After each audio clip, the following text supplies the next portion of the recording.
కడప జిల్లా రాజంపేటలో జనసేన పార్టీ ఉద్యమీ సభ్యత్వ కార్యక్రమ సన్నాహక సమావేశం Rajampet parliament Janasena party in charge Srinivasaraju ఏర్పాటు చేశారు.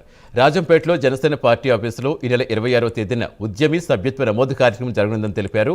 ప్రతి ఒక్క సాధక్ ఉత్సాహంగా సభ్యత్వాలు చేయించి జనసేన పార్టీ సిద్ధాంతాలు ప్రజల వద్దకు తీసుకెళ్లాలని తెలిపారు. మెంబర్షిప్ టు లీడర్షిప్కు తొలి అడుగు జనసేన ఉద్యమీ సభ్యత్వమని తెలిపారు.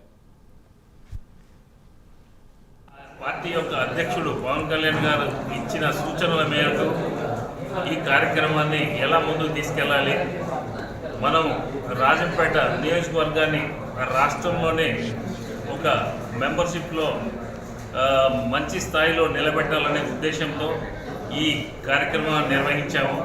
ఈరోజు మా యొక్క సభ్యులందరూ కూడా, మా జనసేన కుటుంబ సభ్యులందరూ కూడా హాజరవడం జరిగింది. ఇందులో ప్రతి ఒక్కరికి కూడా మా అధ్యక్షుడు చెప్పినట్టుగా కార్యకర్త నుంచి నాయకుడిగా ఎలా ఎదగాలి, అలాగే మెంబర్షిప్ చేసిన దానివల్ల మనకు వచ్చే లాభాలేంటి, మనకు వచ్చే ఉపయోగాలేంటి, ఇవన్నీ కూడా చర్చించుకొని ఈరోజు 26వ తేదీ నుంచి మొదలయ్యే సభ్యత నమోదు కార్యక్రమంలో ప్రతి ఒక్కరూ భాగం కావాలని, జనసేన కుటుంబాన్ని విస్తృత పరిచేట్టుగా మా యొక్క నాయకుడి యొక్క ఆశయాలని ప్రజలకు తీసుకెళ్లే విధంగా ముందుకు వెళ్ళేదానికి ఈరోజు మేమందరం